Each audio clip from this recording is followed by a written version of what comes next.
गडावर मला अचानक लगबग होताना दिसते आहे, पण का ते मात्र ठाऊक नाही। तुम्हाला ठाऊकच असेल। काय झाले आहे? मी तेच सांगायला आलो आहे। नारद मुनी गडावर आख्यान करणार आहेत आणि म्हणूनच सारे जण त्याची सिद्धता करीत आहेत। आख्यान? पण याबद्दल तुम्ही मला काही सांगितले नाही। सांगतो।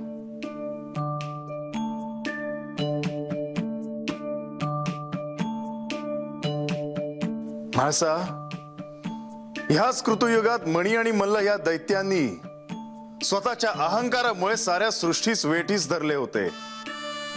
त्यांना शासन व्हावे म्हणून मी हा मार्तंड भैरवाचा अवतार धारण केला। या अवतार कार्याचे प्रयोजन सर्वांना कळावे म्हणून नारद मुनी आख्यानाच्या रूपाने ही कथा सर्वांना सांगणार आहेत। अहो, ही तर आनंदाची वार्ता आहे। मला देखील हे सारं कसं घडलं हे ऐकण्याची उत्सुकता आहे। पण म्हाळसा, या आख्यानाचे प्रयोजन केवळ सर्वांना कळावे इतकेच नाही। मग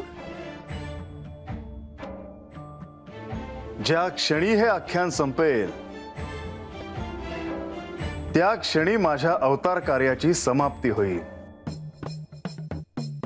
आणि मी माझ्या मूळ स्थानी निघून जाईन। तुम्ही काय बोलता आहात? तुमचे कार्य संपणार? तुम्ही जेजुरी सोडून जाणार? होय म्हाळसा, पण सूक्ष्म रूपाने माझा अखंड निवास इथे असेल। हे सारं मला अनपेक्षित आहे।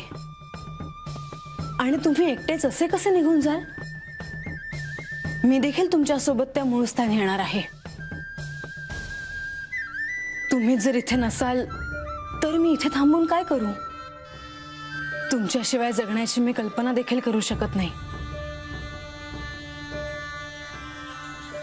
होय म्हाळसा, या आख्यानाचे काय प्रयोजन आहे हे नीट समजावून घे।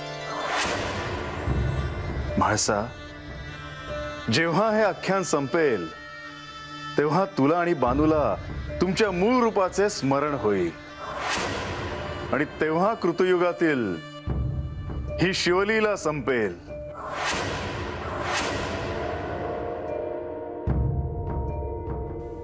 तुला किंवा बानूला जिला ह्या मूळ रूपाचे स्मरण पहिल्यांदा होईल तिला मी माझ्या मूळ स्थानी घेऊन जाणार।